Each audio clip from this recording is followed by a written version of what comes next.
જય હિન્દ વિદ્યાર્થી મિત્રો, તમામ વિદ્યાર્થી મિત્રો, આજે એક વાત કરવી છે. જય હિન્દ વિદ્યાર્થી મિત્રો. સ્પર્ધાત્મક પરીક્ષા અને સ્પર્ધાત્મક પરીક્ષાની અંદર ઘણી વખત આપણને કન્ફ્યુઝનો છે એ પૂછાઈ જતા હોય છે, એક સરખા નામના, એક સરખા ઉપનામના. બરાબર છે. આ ટાઈપના કન્ફ્યુઝનો દ્વારા ઘણી વખત પરીક્ષક છે એ એવું પેપર કાઢતા હોય જેની અંદર વિદ્યાર્થીઓ મૂંઝાઈ જાય, વિદ્યાર્થીઓને મૂંઝવણ થાય. તો એવું એક સરસ મજાનું કન્ફ્યુઝન જે પરીક્ષાની અંદર આપણો એક માર્ક બચાવી શકે એવું સરસ મજાનું કન્ફ્યુઝન સાથે આજના આ વિડીયોમાં તમારી સમક્ષ હાજર થયો છું. એ કન્ફ્યુઝન કેવું છે, એને તમે ઇતિહાસનો સબ્જેક્ટ ગણો તો પણ ચાલે અને જીકેનો ટોપિક ગણો તો પણ ચાલે. એ કન્ફ્યુઝન કંઈક આવું છે વિદ્યાર્થી મિત્રો, ઘણીવાર તમને પરીક્ષાની અંદર પૂછાતું હોય, કાયદે આઝમ તરીકે કોને ઓળખવામાં આવે, શેરે આઝમ તરીકે કોને ઓળખવામાં આવે, સડકે આઝમ તરીકે કોને ઓળખવામાં આવે છે. બરાબર છે. આ ટાઈપના કઈ કન્ફ્યુઝનો તમને પરીક્ષામાં પૂછાતા હોય. બરાબર છે.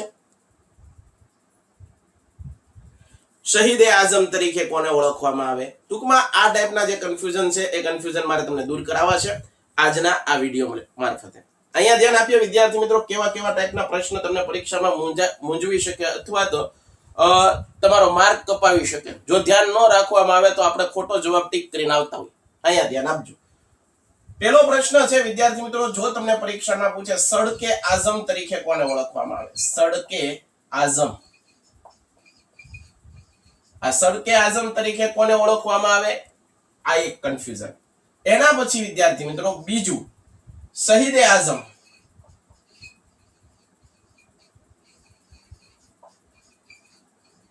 તો શહીદે આઝમ તરીકે કોને ઓળખવામાં આવે, આ બીજું કન્ફ્યુઝન. તમને એમ પૂછવામાં આવે શેરે આઝમ, શેર એ આઝમ, આ ત્રીજું કન્ફ્યુઝન. તમને પરીક્ષામાં એમ પૂછવામાં આવે કાયદે આઝમ.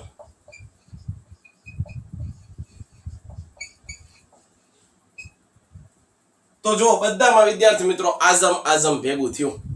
તમે તૈયારી કરીને ગયા હો પરંતુ આ ટાઈપનું કંઈક કન્ફ્યુઝન આવી જાય તો આપણે વાંધો પડી જાય.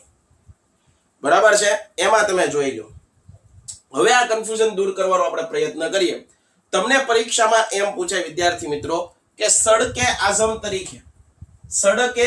તરીકે કોને ઓળખવામાં આવે છે. તો વાલા વિદ્યાર્થી મિત્રો બધા લોકો ટીક કરીને આવજો કે સડકે આઝમ તરીકે કોને ઓળખવામાં આવે છે, શેર શાહ સૂરીને. કોને ઓળખવામાં આવે છે, શેર શાહ સૂરી. આ શેર શાહ સૂરીને સડકે આઝમ તરીકે ઓળખવામાં આવે છે. શેર શાહ સૂરીને કયા નામે ઓળખવામાં આવે, સડકે આઝમ તરીકે. ડન થયું. સડકે આઝમ તરીકે કોને ઓળખવામાં આવે ભાઈ, બરોબર. સડકે આઝમ તરીકે કોને ઓળખવામાં આવે, તો સડકે આઝમ તરીકે ઓળખવામાં આવે, સડકે આઝમ તરીકે શેર શાહ સૂરીને ઓળખવામાં આવે. યાદ રહી ગયું, સડકે આઝમ શેર શાહ સૂરી. એના પછી વિદ્યાર્થી મિત્રો શહીદે આઝમ તરીકે, તો આ બધાને આવડતું પણ છે, ભગતસિંહ. આ ભગતસિંહ છે એને શહીદે આઝમ તરીકે ઓળખવામાં આવે છે. ભગતસિંહને શહીદે આઝમ તરીકે ઓળખવામાં આવે. શેરે આઝમ તરીકે તો શેખ અબ્દુલ્લા. શેખ અબ્દુલ્લાને શેર એ આઝમ તરીકે ઓળખવામાં આવે. શેખ અબ્દુલ્લા ને શેરે આઝમ તરીકે ઓળખવામાં આવે.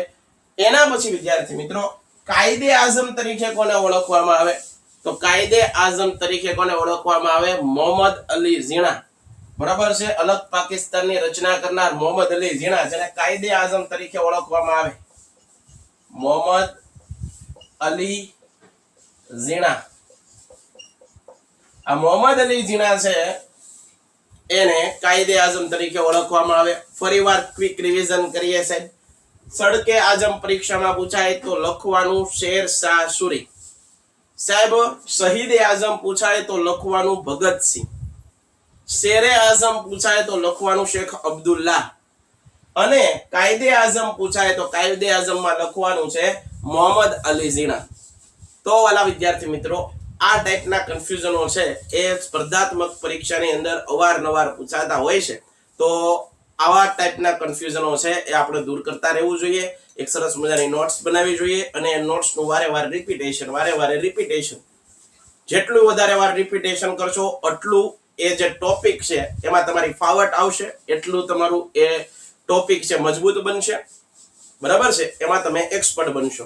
ફરી પાછા કંઈક નવા કન્ફ્યુઝન સાથે તમારી સમક્ષ રજૂ થઈશ. ત્યાં સુધી જય હિન્દ, જય ભારત, ધન્યવાદ. ભારત માતા કી જય.